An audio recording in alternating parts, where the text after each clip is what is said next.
Brilliant stuff. I'm sure the people back home in Papua New Guinea were singing along with great pride as well. Let's have a look then at the lineups. Some familiar names in that Papua New Guinea side. Teresa Hinckley, number 9, sister of Pauline, of course, the former Papua New Guinea superstar. Gloria Kalpa was in the World Cup last time out. Will she be part of a winning World Cup side with the Orchids this time? What about Canada then? Well, we mentioned the experience of Laura Menu, who will line up in the halves here with Sam McDade, who's a very prominent player in this lineup, and Megan Pakoulis due to lock up the pack, while Jade Menin on the bench plays in her second World Cup. So one last huddle, one last chat from the Ravens. Don't want to get stuck in early on here. The Papua New Guinea side just going through their last warm-ups, and you may notice the Papua New Guinea Orchids are wearing black armbands in memory of David Silovo, a prominent rugby league administrator, historian, and a huge advocate of the women's game, who passed away unexpectedly in Port Moresby this week. He was a great supporter of many of the players in this squad, and our thoughts with his family and friends at this time. So one last huddle for Papua New Guinea. Had to wait a long time for this. The tournament delayed by a year, but we are here and looking forward to this one.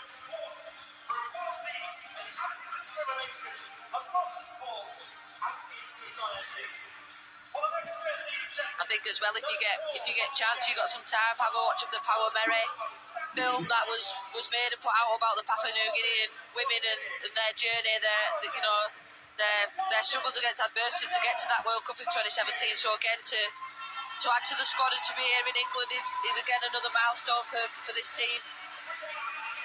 Yes, plenty of youngsters here today as well. Brilliant to see. Boys and girls looking at some of the rugby league superstars of the women's game. It is great, and it's great to see a big portion of them staying after the England game, so they've been here most of the day as well watching. So yeah, brilliant. So we are about to get underway here. Stay inside. Papua New Guinea will kick off against Canada live from the Headingley Stadium in Leeds. I think the Samba band's left though with the Brazilian team. I don't know whether that's a good or a bad thing, but I can still hear that drum. Well, they were loud earlier on. The band is here. Quite a few people have stuck around. What a great atmosphere it's been though. It's been really good. It has indeed. Yep. Plenty more women's games to come as well. Group B underway tomorrow in York. And here we go. Papua New Guinea get us underway. What have the Ravens got with their first set? They'll start 25 out from their own line. But important as ever, Andrea, that you start well in these big games. Yeah, definitely. I think for any team playing, you know, your first set, your first 5-10 minutes, you want to complete. You want to get rid of those little bit of nerves. You just want to settle in and get a good start. Contested at dummy half, just pops the ball up. Papua New Guinea defenders left on the ground there. And a chance here for the Ravens, already up to the halfway line. For both coaches ahead of the game, they weren't too concerned about the conditions. It has stopped raining here now, and we're going to see a kick towards that far touchline. How will this one bounce? It's gone out on the full. Well, we said about making a good start. Well, that was a decent set till the kick. Yeah, the first 3-4 carries, composed, go forward, settled in, and then just unlucky with that kick. The space was there. It's obviously been spotted and just slightly overcooked it. Yeah, Sam McDade will be disappointed with that opening effort, but now it's Papua New Guinea's turn, and they'll start from the halfway line. Going to work it forward very much. Fledglings in the international game, of course, but they've got World Cup experience under their belt. The feeling is they are growing, and now they'll go forward on the back of a good run, but fair play, the defence was there, and it needed to be on Albert. Yeah, they'll be aware of her, and they'll spot her, and straight away they put 3-4 bodies in the tackle to stop her. So yeah, they'll have done the homework, I think. Centre field, they're going to pop the ball up, bit of a juggle again. It's offloaded back here. And the ball taken forward. They're about 30 away here. And a chance for the Orchids to attack the line. They're going to look to move it out wide. Good hands there. Now a chance to straighten things up.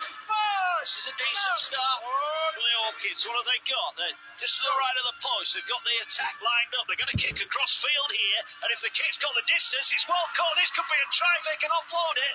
Oh, the ball just knocked on. Well, that was great vision there. The kick was on, the gap was out wide. Initially, the catch was good, but they just couldn't get it over the line. Yeah, great kick. I think as well that was a really good defensive set from Canada. They got the bodies in, they slowed them down and smothered them really well, yeah, but unlucky that. A great take and, yeah, good scramble D from Canada there. So indeed, it was someone who just couldn't get the pass away at the end. And now Canada will look to clear their lines, starting inside their own 20. I was surprised when I looked earlier on. Papua New Guinea, big favourites for this one, but I think Canada will fancy that this is a game they can win as they bring the ball forward. Pakulis is tackled. Yeah, why not? You're not going to go into a game thinking you're the underdogs or you're going to lose it. Canada will absolutely think they can turn Papua New Guinea over and, they're looking good so far. Here come Canada then, kicking the ball. This time they keep it in the field of play. It's going to roll towards the touchline. And starting inside their own 20, that's a pretty good set. They'll turn the ball over inside the Papua New Guinea 20. Yeah, that's a great kick, great set, and they'll just look to apply some pressure now. See what Papua New Guinea can do coming out their own 20. Good kick from the experienced Madu there. Been there, seen there, done it. 41, I just could not imagine. I can't run a bath at minute. Hats off to her. It's an amazing story, and what a player. How long did you play for at the top level, Andrea? 16 years for England, yeah. There you go. Andrea Dobson alongside us, former England international. As Papua New Guinea now will look to work their way downfield. Trying to work out their own end. That's a nice little step there. Gets them up towards the halfway line. That was better from Papua New Guinea. Really good carry there from Guasamun. Plenty of experience as well for her. And that was top draw. Great footwork at the line as well. Yeah, went through 2-3 players there. Ball now turned underneath. The Papua New Guinea are starting to make inroads over the halfway line. Last one for them. They're going to go now, put the kick towards the far side this time. The winger set back, catches it. What's the chase like? Not too bad. You have to say, opening few minutes here. They're going set for set. Yeah, if it carries on like this, it's looking to be a good match. And I think both teams look quite similar at the minute. They're not playing anything too fancy. They're going down the middle. They're just carrying, completing their sets, and probably just getting a bit of a foot in this game at the minute, and just playing a bit of chess with each other. They were thinking about the offload there, Canada. It probably wasn't on at that stage, and they held on. The ball now working its way forward. It's a good carry. Elizabeth Steele it is, who is wrapped up just inside the 40. Well, you mentioned the band earlier on, Andrew. They're getting fired up now. I've got a headache. No, it's really good, and it's great to see it at a women's game. A World Cup game, so many people here watching, enjoying it, and if you haven't got a ticket to come and watch a women's game, get them, come and watch it. It's brilliant to watch. Well, first penalty here, and that is on the back of a high shot. It was Maddie Aberg, I think, who's been penalised, and I don't think she can have too many complaints with that one. Yeah, no, right across the chin. Well, the kick for touch was not convincing. I'll be a little bit disappointed with that, the Orchids. Not sure if they might have gained a metre too. Yeah, Ben Jeffries. Many successful years here in England, of course, with Wakefield and Bradford as a player. Stand together. The Orchids have it. Here they go now over the halfway line.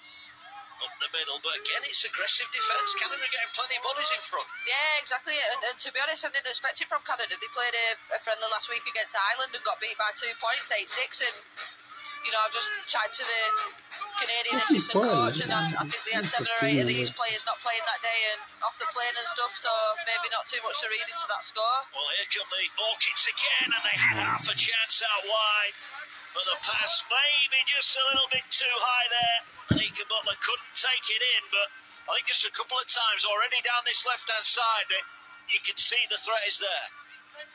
Yeah, they're trying to go down this left edge, yeah.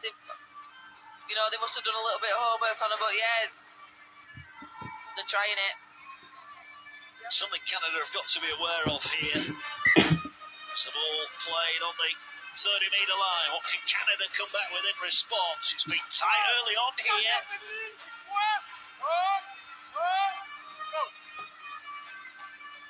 Working it short, just trying to make their way downfield, but Albert with a tackle.